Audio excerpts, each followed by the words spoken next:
Good morning दोस्तों, कैसे हो आप लोग।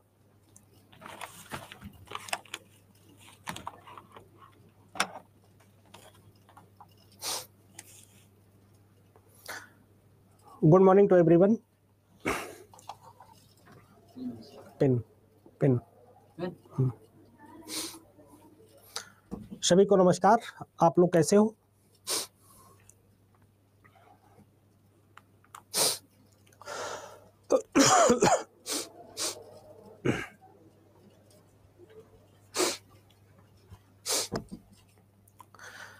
तबीयत खास ठीक नहीं है, बट पढ़ाना है तो पढ़ा रहा हूँ। ठीक है, चलिए।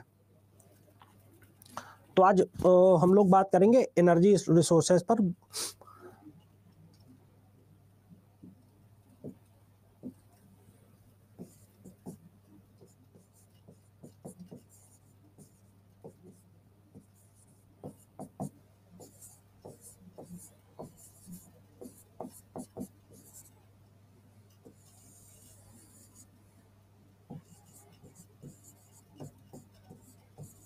ऊर्जा संसाधन,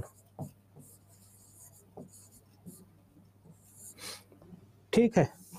क्या बोलेंगे आज का टॉपिक, एनर्जी रिसोर्सेज, ऊर्जा संसाधन। बहुत इंटरेस्टिंग टॉपिक है, मज़ेदार टॉपिक है, और आपको आज ये क्लास बहुत अच्छी लगेगी होपफुली, क्योंकि काफ़ी क्वेश्चन यहाँ से आते हैं। अगर हम लोग बात करें कि हमारी जो ऊर्जा है उसके सेगमेंट क्या है, मतलब ऊर्जा हमें कैसे मिलती है। तो आप कहोगे सर मुझे एक ऊर्जा तो मिलती है सूर्य की रोशनी से, एक ऊर्जा तो हमें मिलती है सर सूर्य की रोशनी से। दूसरी ऊर्जा हमें ज़्यादा से ज़्यादा जो ऊर्जा मिलती है वो मिलती है जैविक ईंधनों से, फॉसिल फ्यूल से, ठीक है, या फॉसिल से। जो हमारे पास जो सूर्य है वो सबसे बड़ा ऊर्जा का स्रोत है। लिखेगा sun is largest source of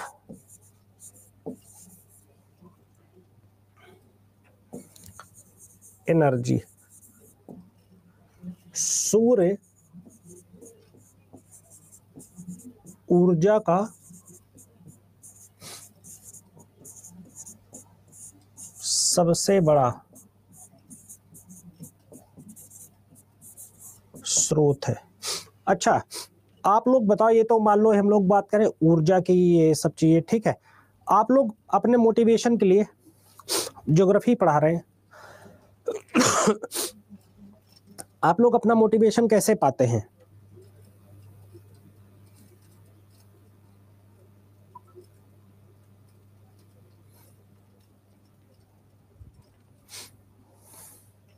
मैं बस काम चला रहा हूँ। कह रहे मुझे देखकर।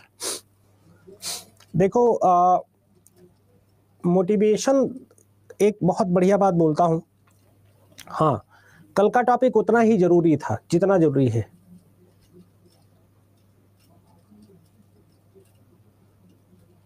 देखो मोटिवेशन, जब लोग आजकल मोटिवेशन की कहानी यह है कि लोग मोटिवेट बहुत करते हैं और मोटिवेट बहुत होते हैं। तो आजकल मोटिवेट करने वालों की संख्या मोटिवेट होने वालों की तुलना में ज्यादा हो गई है, ऐसा बोला जाता है। दो तीन चीजें हैं। ये बहुत सही बात है किसी बच्चे ने बोली कि माँ पापा को देखकर।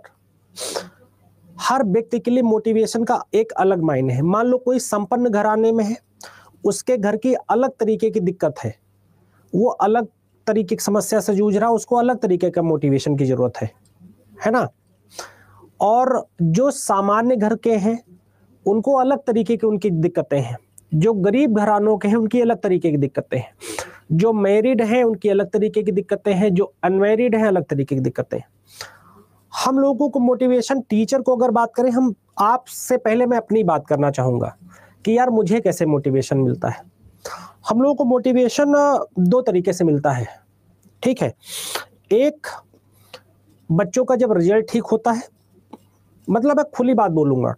और दूसरा, जब एक अच्छी सैलरी मिलती है, ठीक है। एक होता ना कि बड़ी आदर्शवादी बातें करो और ऐसे वैसे करो, बच्चों को बहुत करो, वो नहीं, एकदम क्लियर। मैं बहुत हमेशा जब भी मैं पढ़ाता हूँ मैं एकदम बहुत ही क्लियरली जो है वो करता हूँ। ठीक, क्लियर बात बोलता हूँ मैं, ज़्यादा वो नहीं करता। और मोटिवेट, और एक बात मैं बता दूं, मोटिवेशन भी बहुत क्षणिक चीज होती है, ठीक है। मोटिवेशन क्षणिक चीज होती है। क्यों क्षणिक चीज होती है मेरे भाई? इसलिए मोटिवेशन क्षणिक चीज होती है कि आपको अपनी परिस्थितियों से जूझना पड़ता है, ठीक है। और सर एक बात पूछनी है, लड़का को शादी करना चाहिए? अरे तुम यार ये तफरीबाजी नहीं है, पढ़ाई पर ध्यान दो। मैं भी चैट प्राइवेट कर देता हूँ, तुम लोग ये सब शुरू कर देते हो फिर, ठीक है।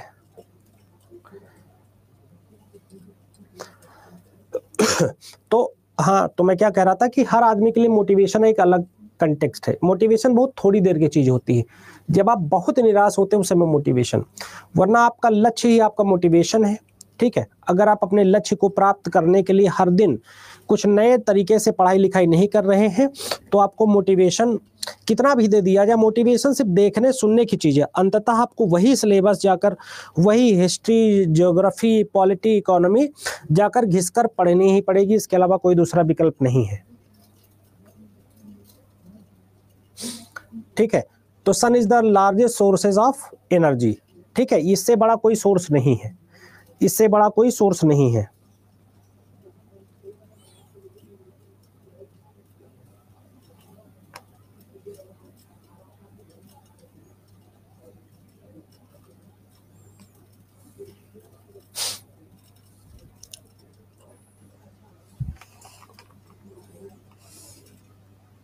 ठीक है, अब आगे बात करते हैं। अब हम लोग बात करते हैं sources of energy. Sources of energy के बारे में बात करते हैं कि क्या है सोर्सेज ऑफ एनर्जी, क्या होते हैं सोर्सेज ऑफ एनर्जी। तो देखिए, दो तरीके के सोर्स होते हैं। एक होता है ट्रेडिशनल सोर्स,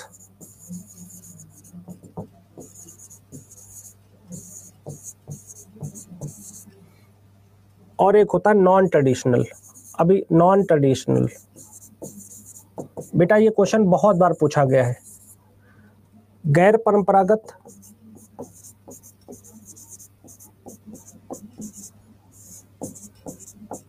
स्रोत बेटा, और यह है परंपरागत स्रोत।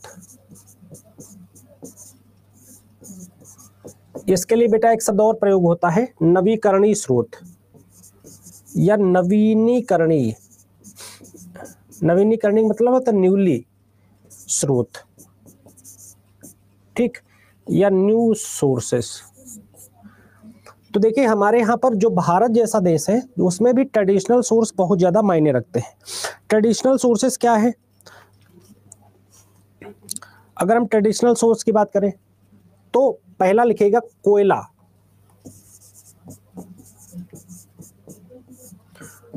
कोल। कोल क्या है? एक प्राकृतिक स्रोत है, ठीक। कोल क्या है? प्राकृतिक स्रोत, जो है ट्रेडिशनल स्रोत है।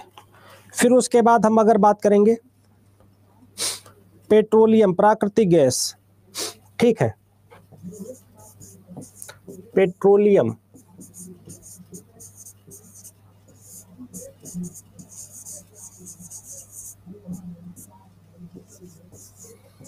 प्राकृतिक गैस,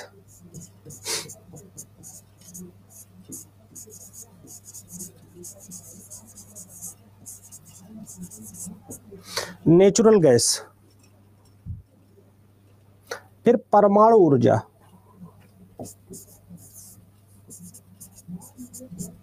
बेटा अगर आपको यही पता है ना, तब भी आपका क्वेश्चन सही हो जाएगा, ठीक है। एटम एनर्जी या एटॉमिक, ये होते हैं परंपरागत तरीके जो हमें प्रकृति से मिलते हैं।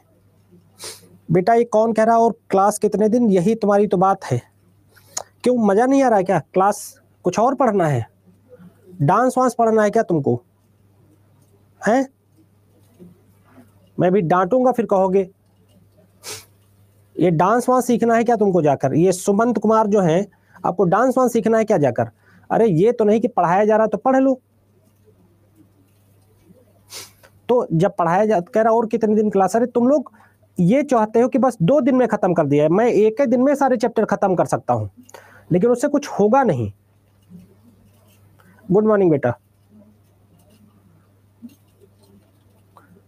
आप पढ़ो और मेरा नोट्स है उसे रखिएगा। आप पीसीएस दीजिएगा, पीआरओ एआरओ कुछ भी एग्जाम दीजिएगा, सब जगह पर ये काम आ जाएगा, आपके एसएससी लेकर हर आगे एग्जाम तक काम आएगा, ठीक है, याद रखिएगा।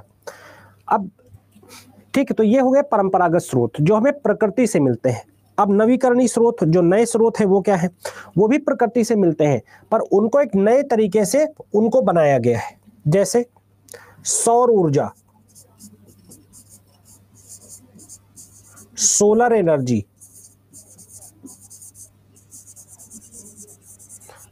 अब देखो बैटरी चलित रिक्शा देखो, घरों में लाइटें वगैरह देखो, विंड एनर्जी, पवन ऊर्जा,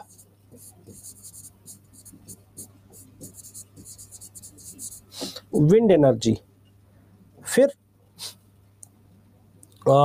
जल विद्युत ऊर्जा, वाटर एनर्जी, ठीक है, वाटर एनर्जी, बायोगैस, ये चौथा नंबर ऊपर लिखता हूं यहां, बायोगैस,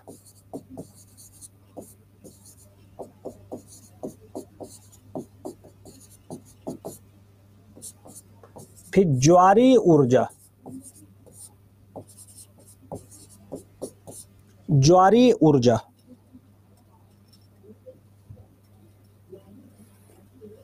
टाइडल एनर्जी,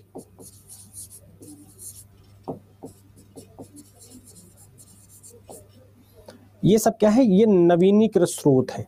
अब आज के टाइम में दुनिया इसी पर ज्यादा विश्वास कर रही है। ये जो स्रोत हैं, इधर जो दिए गए स्रोत हैं, इनका भविष्य है, ठीक।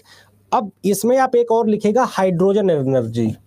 हाइड्रोजन को क्या बोला जा रहा, भविष्य का ईंधन, हाइड्रोजन ऊर्जा, हाइड्रोजन एनर्जी, हाइड्रोजन को क्या बोला जा रहा, भविष्य का ईंधन।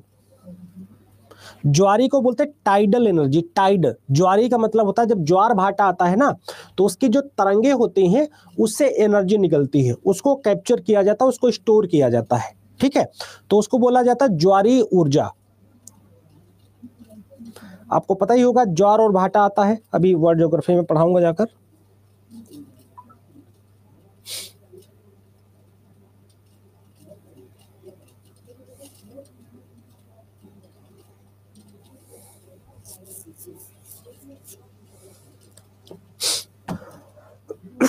हो गया बेटा, सब लोगों ने नोट कर लिया, यहां तक बहुत इंपॉर्टेंट है, क्लियर है, नोट हो गया।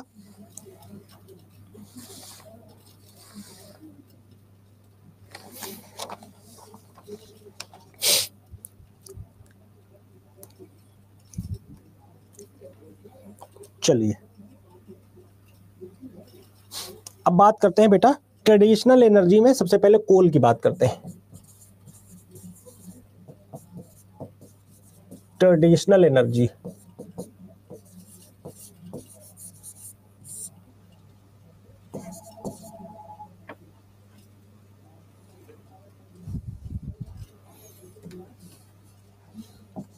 परंपरागत ऊर्जा,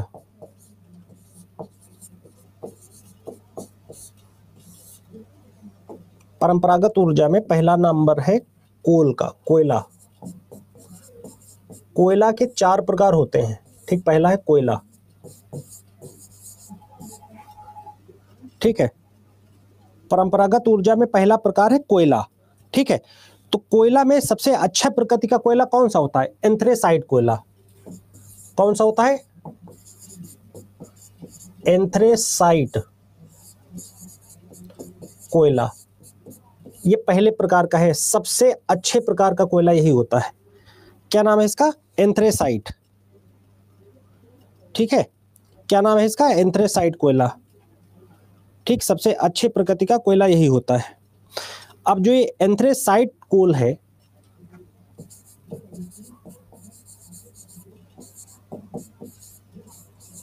एंथ्रेसाइट कोल है, ये बहुत इंपॉर्टेंट कोयला होता है। सबसे ज्यादा इसमें क्या होता है, ये बहुत ज्यादा कठोर होता है, ठीक, इस पे लिखिएगा, यह कठोर होता है, इट इज वेरी सॉलिड। ठीक, और इसकी जो है, इसमें जो कार्बन होता है, कितना होता है कार्बन? कार्बन कितना होता है एंथ्रेसाइट में, कोई बता सकता है? एंथ्रेसाइट में कार्बन कितना होता है? 80 से 90%। यानी इसमें जो जलने की क्षमता होती है 80 से 90% होती है जलने की क्षमता। सबसे अच्छे प्रकृति का यही होता है। ठीक, और ये पाया कहाँ जाता है, इसका लोकेशन कहाँ है? तो जम्मू एंड कश्मीर है। ये सबसे ज़्यादा कहाँ मिलता है? जम्मू एंड कश्मीर में मिलता है। बस आपको इतना याद रखना है। अब इतने से आप कोई भी एग्जाम निकाल दोगे।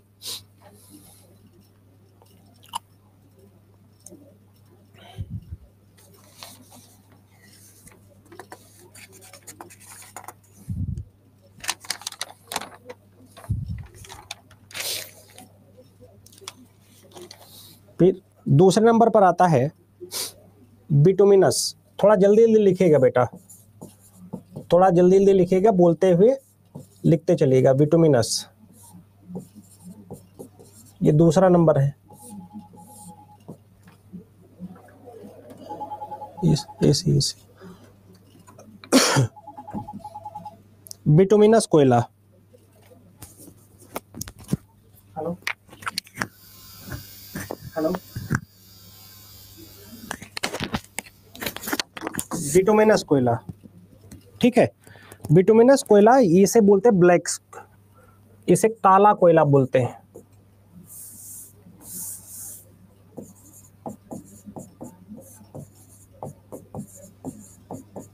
इसे काला कोयला बोलते हैं।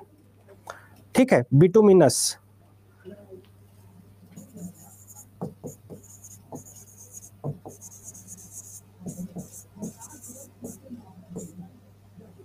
बिटुमिनस कोयला, काला कोयला बोलते हैं। ठीक, इसमें कार्बन कैपेसिटी कितनी होती है? इसमें कार्बन यानी कि कार्बन क्षमता कितनी होती है, जलने की क्षमता कितनी होती है? कार्बन इसमें होता है बेटा, कार्बन का मतलब किसी चीज में कार्बन है तो जलने की क्षमता 60 से 80%। ठीक, याद रखिएगा। अब ये पाया कहाँ जाता है? तो ये झारखंड, उड़ीसा, छत्तीसगढ़, इन सब जगहों पर पाया जाता है। झारखंड, उड़ीसा, छत्तीसगढ़, झारखंड, उड़ीसा, छत्तीसगढ़, इन सब जगहों पर पाया जाता है। ठीक, झारखंड में कौन सी खान है? झरिया। झारखंड में कौन सी खान है? झरिया। चलो, फिर आता लिग्नाइट। फिर आता तीसरे नंबर पर लिग्नाइट। लिख लिया? जल्दी जल्दी बोलो, लिख लिया? जल्दी जल्दी बोलोगे।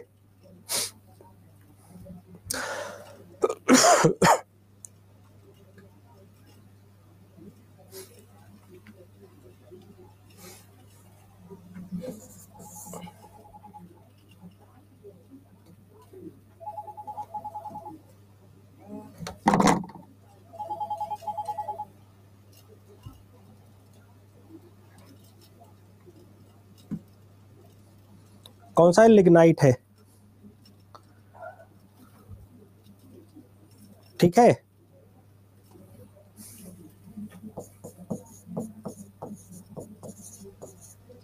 लिग्नाइट कोयला।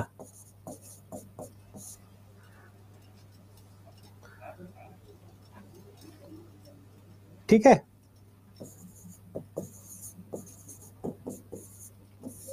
लिग्नाइट कोल, लिग्नाइट कोल होता है। ठीक है, तो इसमें जो जलने की क्षमता होती है वो 40 से, कार्बन जो इसमें होता है 40 से 60% होता है। अगर हम इसके लोकेशन की बात करें, ये कहाँ पाया जाता है, इसका स्थान कहाँ है? ठीक है, तो ये बहुत मजेदार है। ये तमिलनाडु में नेवेली में पाया जाता है, जो है असम में पाया जाता है, पश्चिम बंगाल में। तमिलनाडु, असम और पश्चिम बंगाल, ये 3 स्थान है जहां पर सबसे ज्यादा पाया जाता है। ठीक है, 3 स्थान है जहां पर सबसे ज्यादा पाया जाता है। क्लियर है बेटा? उसे करेक्शन के लिए आएगा तो उसमें ठीक करिएगा। फिर चौथा नंबर पर आता है जो सबसे बेकार किस्म का कोयला होता है, उसे बोलते हैं पीट कोयला। पीट कोयला, ठीक, क्या बोलते हैं इसे? पीट कोल बोलते हैं। क्या बोलते हैं? पीट। पीट पीटने वाला नहीं, पीट कोल। ये इसमें कार्बन कैपेसिटी बहुत कम होती है, ठीक है। ये एकदम निम्न दर्जे का कोयला होता है, निम्न स्तर का कोयला होता है, निम्न स्तर का, लो लेवल ऑफ कार्बन होता है इसमें, क्योंकि इसमें 40% से below to 40% carbon capacity, carbon capacity, यानी कि 40% से कम कार्बन क्षमता होती है, 40% से कम कार्बन क्षमता होती है। और ये पूरे भारत में इस तरीके के छोटे सेंटर मिल जाएंगे, पूरे भारत में, संपूर्ण, इसका जगह स्थान लिखेगा संपूर्ण भारत, संपूर्ण भारत में ये पाया जाता है। ये इसके लिए है, ये नीले वाला पीट कोयला के लिए है।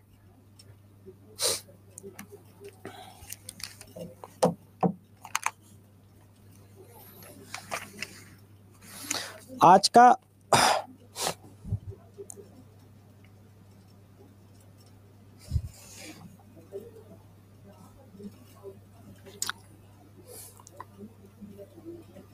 ठीक है, ऑल इंडिया, बिल्कुल बिल्कुल। यार ये एसी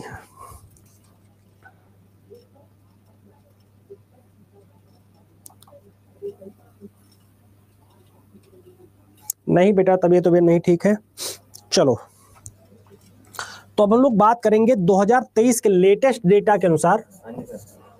भैया ये एसी का देख लो, बहुत ज्यादा दिक्कत हो रही है, करवा दो। 2023 के डेटा के अकॉर्डिंग, डेटा के अनुसार, एकदम लेटेस्ट डेटा के अनुसार आपको हम बताएंगे कि कैसे एनर्जी, कौन सा एनर्जी का टाइप है जो प्रतिशत में सबसे ज्यादा है। तो सबसे पहला लिखिएगा तापीय ऊर्जा। सबसे ज्यादा हमें मिलता है तापीय ऊर्जा, थर्मल एनर्जी, तापीय,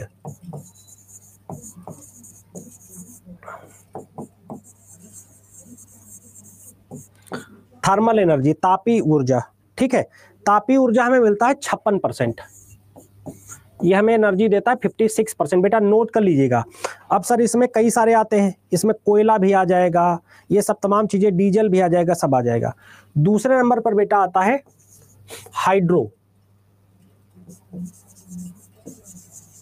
हाइड्रो एनर्जी, ठीक है, जल विद्युत ऊर्जा। बेटा ये दूसरे नंबर पर, ये बिल्कुल याद रखिएगा, हर एग्जाम में पूछा जाएगा, ठीक है। ये बेटा है 11%, ये 11% है, यानी कि अभी भी भारत परंपरागत पर बहुत ज्यादा फोकस है। तीसरे नंबर पर क्या आता है? परमाणु ऊर्जा,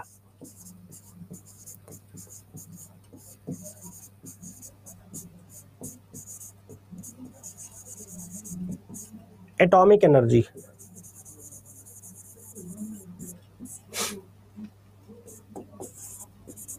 एक 1.8%।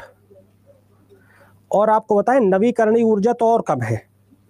नवीकरणीय ऊर्जा की हम बात करेंगे, वो सॉरी, नवीकरणीय ऊर्जा का ठीक ठाक स्थान आ गया है। तो नवीकरणीय ऊर्जा, ये क्रम नहीं है कोई, नवीकरणीय ऊर्जा का याद रखिएगा 31% हो गया है, इसलिए मैंने इसका कलर चेंज कर दिया। रिन्यूएबल एनर्जी से बोलते हैं नवीकरणीय ऊर्जा। ये बेटा कितना परसेंट है? 31% है, यानी कि हमारे देश में नवीकरणीय ऊर्जा पर काफी फोकस दिया जा रहा है, ठीक है। तो ये चीज हमें ध्यान रखनी है, ठीक है। ये 18 नहीं है बेटा, 1.8% है, 1.8% है, 1.8% है बेटा। ये 11% है, ये 56% है, ये 1.8 है, ये 31% है, ठीक है, याद रखिएगा। ये हमारे यहाँ रिसोर्सेस का एक वो है, स्ट्रक्चर है।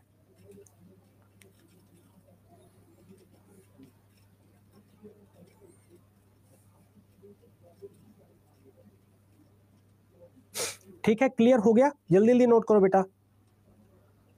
एक बार डिफाइन कर देता हूं। देखो, थर्मल एनर्जी ये उसे बोला जाता है जिसमें आपका कोयला आ जाएगा, लिग्नाइट आ जाएगी, गैस आ जाएगा, डीजल आ जाएगा।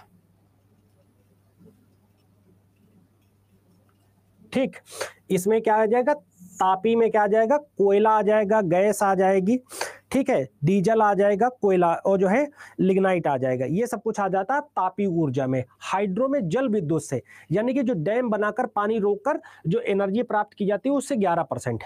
परमाणु ऊर्जा यानी कि जो परमाणु के जो ये होते हैं सेंटर होते हैं, वहां से हमें सिर्फ 1.8% ऊर्जा मिलती है। ये काफी महंगा भी होता है। रिन्यूएबल एनर्जी, नवीकरणीय ऊर्जा, जिसमें प्रधानमंत्री मोदी जी ने सौर ऊर्जा की बेसिकली बात करी थी, 1 ग्रिड 1 सोलर, है ना, जो उसकी बात करी थी, उसमें से हमें काफी अच्छी उपलब्धि मिली है। 31% हम वहां से ऊर्जा प्राप्त कर पा रहे हैं। हाँ, ये एकदम 2023 का डेटा है, इससे नया डेटा भी कोई नहीं है, इससे नया कोई डेटा मार्केट में नहीं है।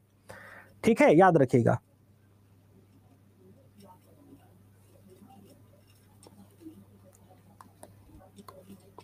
चलिए, अब आपके सामने कई बार परमाणु रिएक्टर या परमाणु ऊर्जा रिएक्टर से क्वेश्चन पूछ लेता है कि कितना वहां समय मिलता है। ठीक है, तो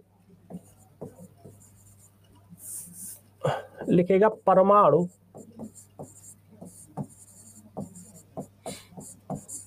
ऊर्जा रिएक्टरों से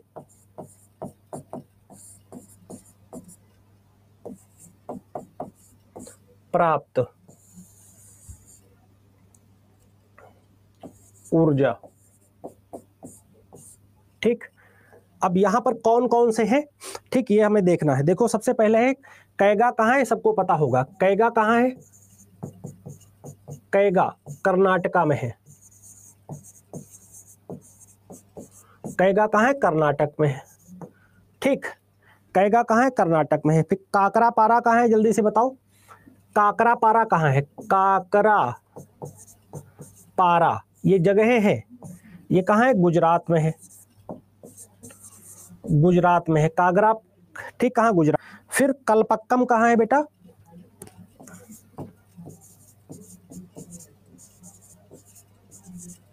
कलपक्कम कहां है, तमिलनाडु में है। तमिलनाडु में है। ठीक, फिर नरौरा कहां है, उत्तर प्रदेश में है। नरौरा कहां है, उत्तर प्रदेश में है।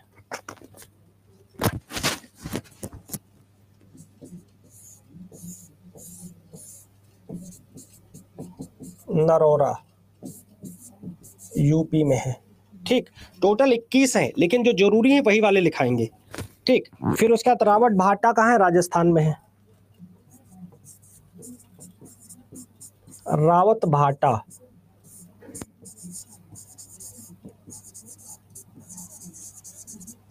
राजस्थान में है।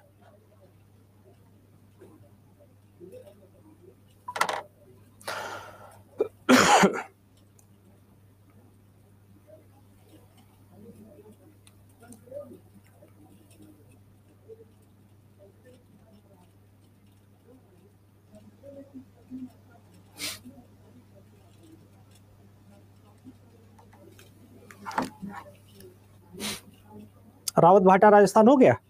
फिर उसके बाद कुडन कुलन आ गया, छठा नंबर। कुडन कुलन या कुडम कुलम भी कई जगह लिखा रहता है।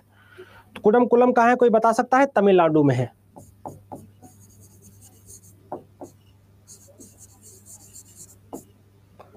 फिर उसके बाद तारापुर आ गया।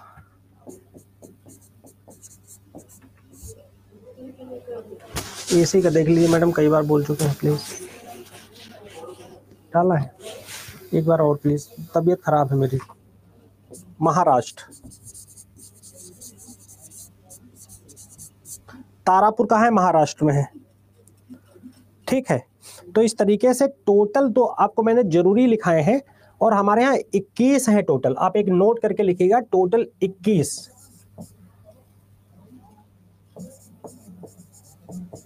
परमाणु रिएक्टर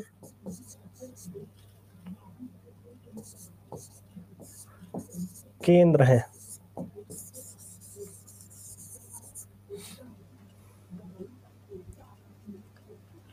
बहुत सारे हैं, पर जरूरी वाले आप हमेशा याद रखिए, ठीक है, जरूरी, जो आपके एग्जाम में सीधा छप सकते हैं।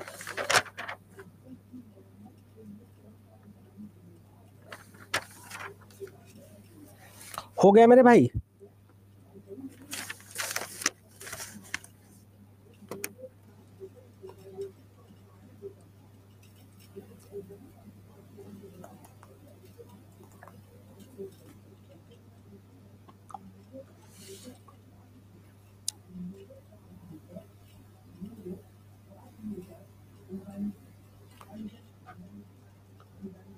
नवीकरणी में बेटा पहले पीछे बता चुके हैं, देखो यहाँ नवीकरणी में, ये नवीकरणी ही था, ये सब नवीकरणी है, ये सारे नवीकरणी हैं, ठीक। ये देखो नवीकरणी बड़ा बड़ा लिखा है, रिन्यूएबल एनर्जी, ये सारे नवीकरणी हैं, ठीक है मेरे भाई। चलो अब बात करते हैं पेट्रोलियम के बारे में, क्योंकि अभी भी पेट्रोलियम, आपको पता है हमारे देश में जितना भी पेट्रोलियम यूज होता है उसका 80% मंगाना पड़ता है।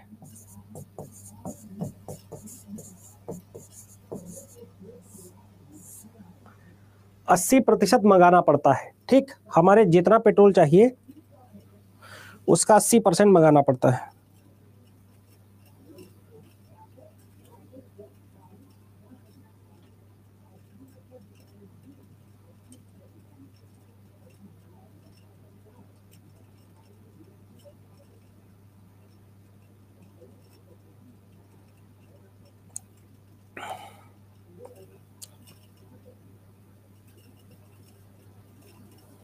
ठीक है, 80% हमें पेट्रोल मंगाना पड़ता है। तो हम अगर पेट्रोलियम की बात करें तो पेट्रोलियम क्या है? फॉसिल फ्यूल है। पेट्रोल क्या है? सबसे पहले लिखिएगा, पेट्रोल एक जीवाश्म ईंधन है। यह एक जीवाश्म ईंधन है। It is a fossil fuel, ठीक। अब कई बार जब आप पढ़ते होगे, जब आप कई बार पढ़ोगे बेटा क्वेश्चन, आप ऐसे आप पेपर उठा के देखो, फिर आपको पता चलेगा कैसा क्वेश्चन आएगा। यानी आप कभी पेपर उठा के, गुलाम दाऊद जी, आप कभी पेपर उठा के नहीं देखते हो?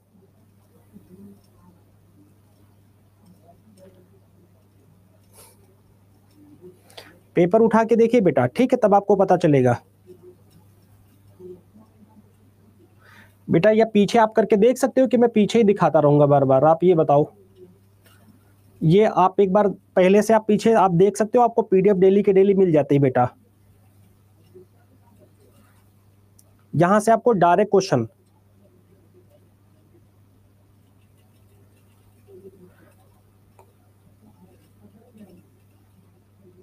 वरना बहुत स्लो टॉपिक चलेगा, ठीक है। चलो, तो ये फॉसिल फ्यूल है जो हमें मिलता है, ठीक है। इसीलिए इसको जो हम क्या बोलते हैं? कच्चा तेल बोलते हैं। क्या बोलते हैं? कच्चा तेल। कच्चा तेल, कच्चा तेल बोलते हैं, क्रूड ऑयल। तो जब भी तुम देखते होगे कि भारत तेल का निर्यात करता है और आयात भी करता है, तो हम क्या करते हैं? जो कच्चा तेल हम जो दुनिया से, जो वेनेजुएला से, सऊदी अरब या वेनेजुएला से हम आयात करते हैं, वो हम क्या आयात करते हैं? जो इंपोर्ट करते हैं, वो क्या इंपोर्ट करते हैं? वो इंपोर्ट करते हैं कच्चा तेल। कच्चा तेल। फिर हमारे देश में क्या है? रिफाइनरी लगी हुई है, रिलायंस की, है ना, रिफाइनरी। इससे भी दिक्कत बहुत ज्यादा हो रही, तबीयत खराब है भाई, बंद करवा दो, ठीक है। रिफाइनरी, ये रिफाइनरी जो है संसाधित, ये रिफाइनरी से, ठीक है, रिफाइनरी से क्या हो जाता है? इनको प्योर किया जाता है, और फिर हम दुनिया में इसको क्या करते हैं, एक्सपोर्ट करते हैं। तो हमारे यहाँ जो रिलायंस हो गई है ना, ये तमाम जो कंपनियां हैं वो क्या करती हैं, कच्चा तेल खरीदती हैं, फिर उसका एक्सपोर्ट करते हैं हम लोग। तो इस चीज को हमें याद रखना है, ठीक है, इस चीज को हमें याद रखना है, ठीक है। हाँ, बॉम्बे हाई असम की हो गई, अभी सब की बात करेंगे। इतनी बात समझ में आ गई। असम में डिगबोई, बंबई में बंबई हाई, दक्षिण में कृष्णा गोदावरी, ठीक है, ये सब चीजें।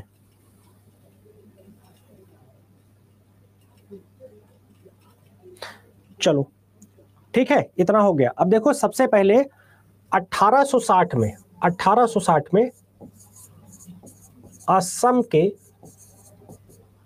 मारे डिगिए नामक एक जगह थी, मारे डिगिए ये स्थान था, यहां पर तेल की खोज हुई थी।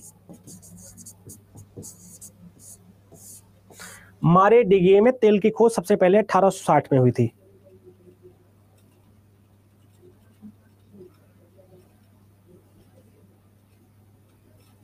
ये नहीं समझ में आ रहा है क्या बेटा? सृष्टि बेटा, क्या नहीं समझ में आ रहा है?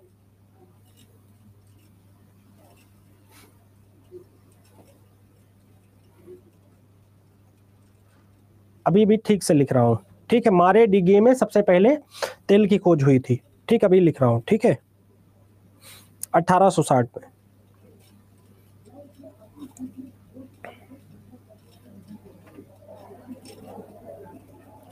क्या हुआ? ठीक है, चलिए। तो अब हम लोग देखेंगे कि भारत में जो पेट्रोलियम उत्पादक क्षेत्र हैं, जो पेट्रोलियम प्रोड्यूसर भारत के प्रमुख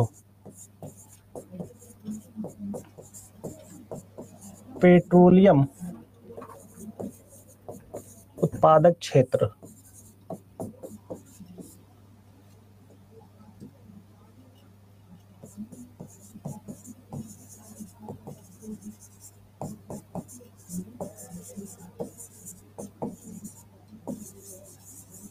प्रोडक्शन एरिया, वे क्या क्या है, ठीक, तो उनके बारे में बात करेंगे। भारत के पहले प्रमुख पेट्रोलियम उत्पादक क्षेत्र। तो बेटा ये बहुत इंपॉर्टेंट है। भारत की बात करें, भारत की, तो लोग कितना धीरे लिखोगे मेरे भाई? वहां देखो असम लिखा है, असम भारत में। उसके ये भारत की बात कर रहा हूं मैं।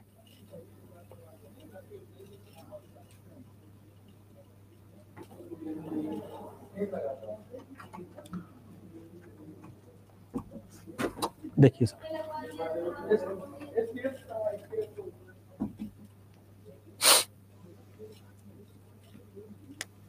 ठीक है, चलिए। तो अगर हम इसकी बात करेंगे, तो हमें क्या देखने को मिलेगा कि ये ब्रह्मपुत्र घाटी में भी देखने को मिलता है। पहली बात, कहां देखने को मिलता है? ब्रह्मपुत्र घाटी। ब्रह्मपुत्र नदी जो नॉर्थ ईस्ट की तरफ जाती है, कहां? ब्रह्मपुत्र घाटी, उसी में असम पड़ता है। दूसरा, गुजरात के तट पर, गुजरात का तट जो है, Gujarat coast,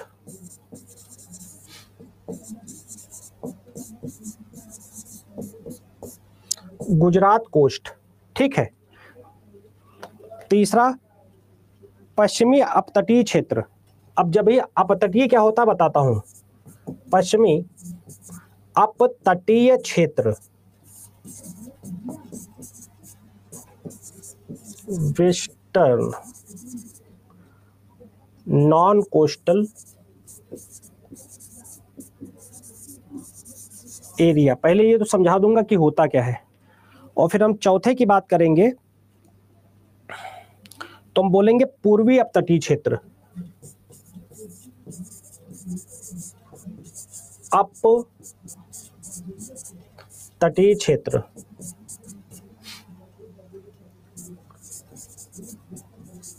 eastern non coastal area, ठीक। ये चार चीजें दी गई हैं। अपतटीय। अब देखो पहले जो एक शब्द आया अपतटीय, देखो जैसे ये मैप है तो कोस्ट कौन सा हुआ मेरे भाई, कोस्ट इधर दिखेगा, पहले कोस्टल वोस्टल वाला समझिएगा। जैसे ये क्या है, ये कोस्ट है, ये क्या है, ये कोस्ट है, ये क्या है, कोस्ट है।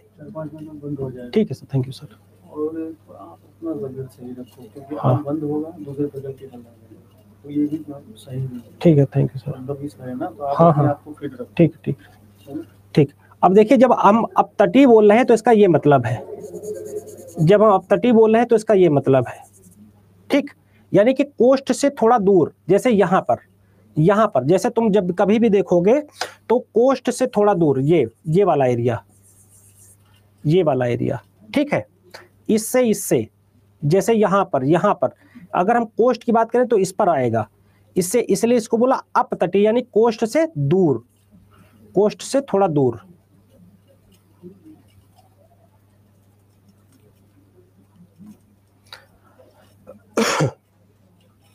ठीक है, क्लियर हो गया, क्लियर हो गया। तो ये 4 ऐसे क्षेत्र हैं जहां सबसे ज्यादा पेट्रोल मिलता है। अब जल्दी जल्दी हम लोग बात करेंगे कुछ पेट्रोलियम रिसर्च सेंटरों की, जल्दी जल्दी बात करेंगे, ठीक है। अब चलिए बात करते हैं, पहला है, लिखेंगे पेट्रोलियम केंद्र, ठीक है। और फिर दूसरा है राज्य, एक तरफ पेट्रोलियम सेंटर,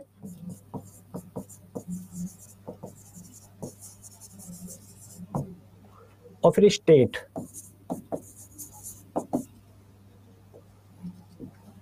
स्टेट, अब यहां पर क्या होगा, डिगबोई। डिगबोई कहां है, थोड़ा जल्दी जल्दी लिखेंगे बेटा, चूंकि इसे रटना है। डिगबोई कहां है, असम में। असम में क्या पाया जाता है, एक सिंग वाला गैंडा। फिर ट्राम्बे कहां है, जल्दी जल्दी बोलेंगे, ट्राम्बे। ट्राम्बे को इंग्लिश, ट्राम्बे कहां है, मुंबई में, मुंबई। ट्राम्बे कहां है, मुंबई, है ना। मुंबई, मुंबई किस द्वीप पर बसा हुआ है, बताओ जल्दी, सालसेट द्वीप पर। मुंबई किस द्वीप पर बसा हुआ है। फिर विशाखापत्तनम, विशाखापत्तनम, मुंबई, ठीक। विशाखापत्तनम कहाँ है, आंध्र प्रदेश, आंध्र प्रदेश, आंध्र प्रदेश, ठीक है। और फिर आता है नूनामती, ठीक है। नूनामती कहाँ है, कोई बता सकता है। नूनामती भी असम में है। नूनामती कहाँ है, असम में है। हिंदी में क्या नहीं लिखा, ये असम को भी आपको हिंदी में लिखना पड़ेगा, धरती पलट जाएगी बेटा, थोड़ा सा अंग्रेजी सीख लो। आंध्र प्रदेश, इतना तो अंग्रेजी पढ़ो वरना कैसे काम चलेगा महारानी। क्या आपको असम नहीं लिखना आता, मैं बोल तो रहा हूं असम।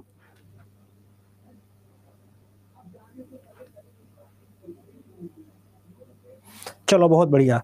अब बरौनी कहाँ है, बरौनी, बरौनी, बरौनी बिहार। अब मैं बिहार बोल रहा हूं तो आप बिहार हिंदी में लिख लीजिए, थोड़ा जल्दी हो जाएगा इससे है। फिर कोयली, कोयली, कोयली कहाँ है, कोई बता सकता है। कोयली, कोयली को अंग्रेजी में लिखो चाहे हिंदी में लिखो, एक ही जैसी बात है। कोयली गुजरात, लिख दे भैया, अंग्रेजी वालों कोई दिक्कत तो नहीं।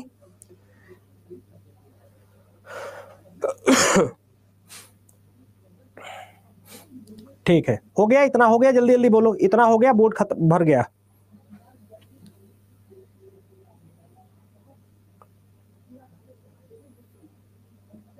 जल्दी जल्दी जल्दी,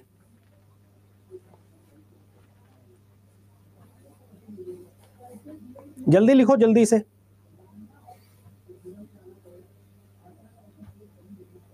फिर कोच्चि,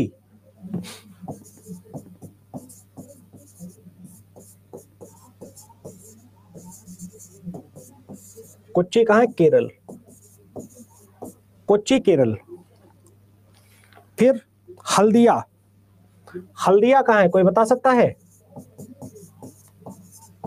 हल्दिया, वेस्ट बंगाल, वेस्ट बंगाल, पश्चिम बंगाल।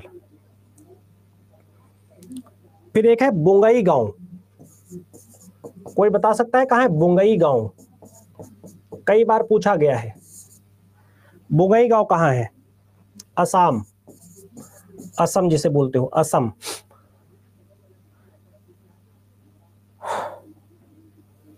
फिर मंगलौर,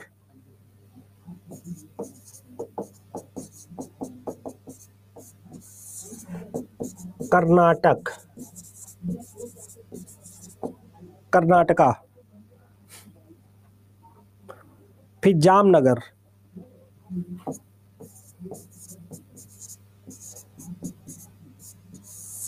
जामनगर, गुजरात, जामनगर गुजरात। ताती पाका कई बार पूछा गया है। ताती पाका कहाँ है? ताती पाका कोई बता सकता है? आंध्र प्रदेश, आंध्र प्रदेश, आंध्र प्रदेश। पारादीप, लास्ट है ये, पारादीप, ओडिशा, ओडिशा है ना, या उड़ीसा?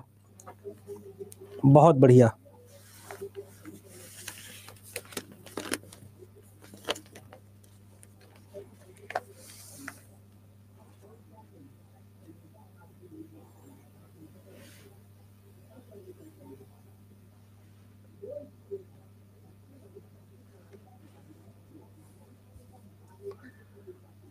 चलो अब बात करते हैं हाइड्रो इलेक्ट्रिसिटी की। हाइड्रो इलेक्ट्रिसिटी, जल विद्युत,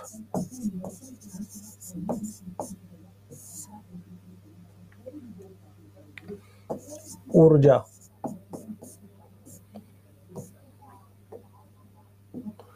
जल विद्युत ऊर्जा। क्यों छुट्टी कर दे? तुम्हें जाना है तुम जाओ, छुट्टी क्यों कर दे? पढ़ाने दो बेटा। जल विद्युत ऊर्जा। अब देखिए जल विद्युत ऊर्जा भी एक बहुत बड़ा सेंटर है। देखो सबसे पहली बार 1897 में, 1897 में कहां लगाया गया था जल विद्युत ऊर्जा केंद्र? 1897 में कहां पर लगाया गया था जल विद्युत ऊर्जा केंद्र? ये लगाया गया था दार्जिलिंग में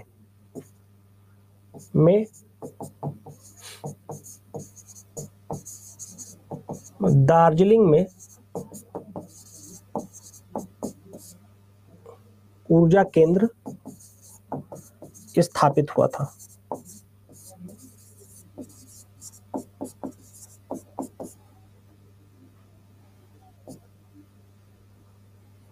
ठीक है,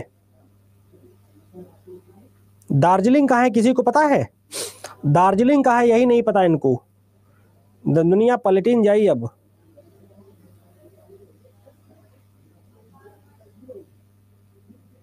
इसके बाद 1902 में क्या करते रहते हो पूरा टाइम? तुमको ये दार्जिलिंग नहीं पता है? दार्जिलिंग नहीं पता है? क्या करते रहते हो? रील देखते रहते हो? 1902 में शिव समुद्रम यानी कि कावेरी नदी पर शिव समुद्र प्रोजेक्ट पर हाइड्रो पावर प्रोजेक्ट शुरू हुआ। ठीक है, दूसरी चीज जो आपको याद रखनी है। और 1975 में जो सबसे ज्यादा जरूरी है, 1975 में एनटीपीसी की स्थापना हुई। एनटीपीसी इसका फुल फॉर्म भी पूछ लेते हैं। ठीक, नेशनल थर्मल पावर कारपोरेशन की स्थापना हुई। एनटीपीसी की स्थापना हुई?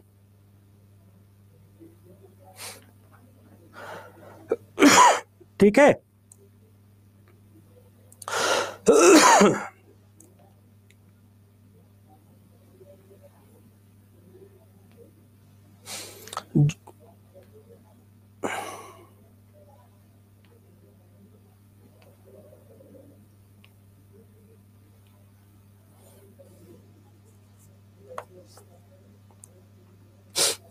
चलो हो गया, इतना हो गया, जल्दी बोलो, सब लोग बोलो।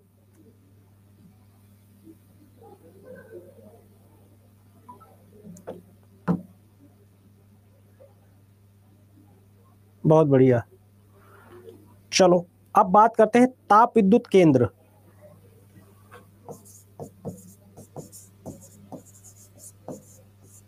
ताप विद्युत केंद्र और दूसरी तरफ राज्य या स्थान, स्टेट या लोकेशन। ठीक, तो दो चार की बात कर लेते हैं।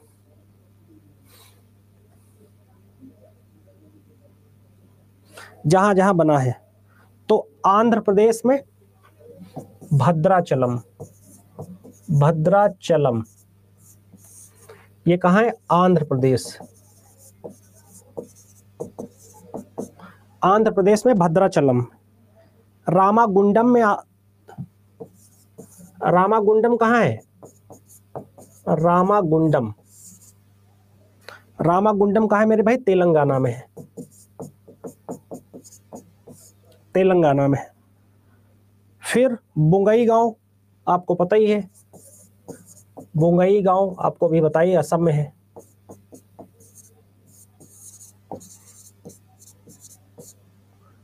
ठीक, बोंगईगांव असम में। अपर लाइन इंग्लिश, ओके बेटा।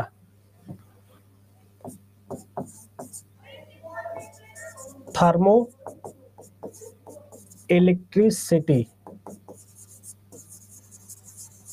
सेंटर, ठीक है। फिर लोकटक, चौथा लोकटक, लोकटक मणिपुर। इसको इंग्लिश में बोले, हिंदी में बोले की बात है। जम्मू कश्मीर में कालाकोट, एक जगह है कालाकोट, ये कहाँ है? जम्मू एंड कश्मीर, जम्मू एंड कश्मीर में कालाकोट। फिर हरियाणा के फरीदाबाद में, फरीदाबाद,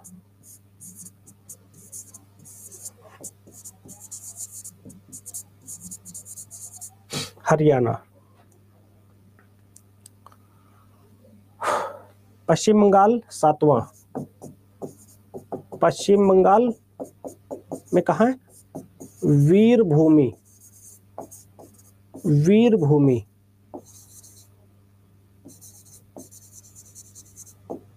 ठीक, इन सब जगहों पर इस तरीके की चीजें पाई जाती हैं। प्लेनेट, प्लेनेट भी करवा देंगे। प्लेनेट यहाँ थोड़ी ना होगा, प्लेनेट भी वर्ल्ड ज्योग्राफी में होगा, जो भी 2-3 क्लास के बाद स्टार्ट हो जाएगी, 2 क्लास के बाद। ठीक है, तो यहाँ पर आपकी जितनी भी जरूरी चीजें थी ये मैंने कंप्लीट करवा दी हैं। आशा करूंगा कि आपको पूरा क्लियर होगा।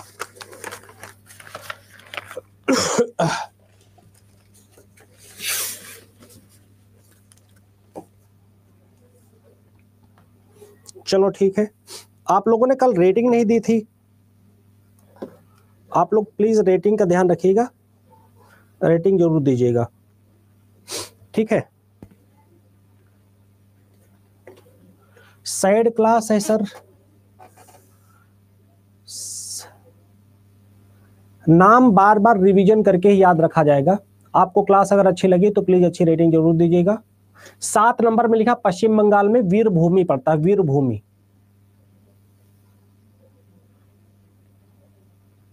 रिवर्स का डायरेक्शन बताया है। जी sir, thank you very much बेटा, दूसरी क्लास है इसलिए उसके लिए जाना है। थैंक यू बेटा, thank you thank you thank you very much. सब लोग अच्छे से रेटिंग जरूर कीजिएगा। Okay bye.